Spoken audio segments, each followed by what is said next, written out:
Estudio in C major, Opus 31, no. 1 by Fernando Sor. As usual, this is an introduction to the piece, so you can listen to it a couple of times before we learn how to play it in the next video.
Normally, at this point in the video, I'd do a brief introduction to the composer and their life.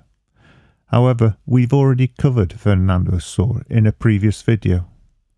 So I'll use this opportunity to explain the Opus system, which you'll come across a lot in classical guitar music. The word opus can be translated as work or labour. So the opus number refers to the composer's work. And you rarely see it written down as opus. More commonly, it's shortened down to OP. So in this case, it's work 31. And the number following the opus is which part of that work this represents. So, to give you a simple case, this would represent a teaching book that Fernando Sor wrote. So the book he wrote was No. 31, and this is the first piece in that book. If you ever see the abbreviation OPP, this is a multiple of opus, so it's referring to several opus. Now, to be completely clear, the opus number is just a cataloguing system. So for example, with someone like Fernando Sor, he wrote a lot of guitar methods. And in those methods were obviously a lot of lessons and studies. And so we can identify any individual lesson or study from his entire life's work. They're each given an opus number. It wasn't unusual. In fact, it was more common for the opus numbers to be applied after the composer's death. And this is obviously so a complete catalogue could be kept of their life's work. Right, let's get back to familiarising ourselves with the tune. So here it is again. Estudio in C major by Fernando Sor, Opus 31, no. 1.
The speed I performed this at was around 150 beats per minute. And I chose this speed because if you were to do a Google search or a YouTube search, or if you've got a professional recording of this tune, that's about the speed they tend to be recorded at. However, if you look at the score, you'll see it's an Andante. And an Andante is walking pace. Now, if you were to take this tune in context with the fact it comes from an easy guitar method and it's the first tune, I would assume it's a lot slower than it's normally actually played. And an Andante can be played as slow as 70 beats per minute. So if you want to learn this tune, it's a good one to learn because you can start it off quite slowly and it will still be correct. My theory as to why this is played too quickly more often than not is that it's 3/4 time, and by playing it a little more quickly it produces a wonderful sort of waltz feel about it, and I think most guitarists like that sound. So here's the tune again with a metronome at 120 beats per minute to give you an idea of how it should have sounded.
And that's fast by Andante standards, as it's at 120 beats per minute.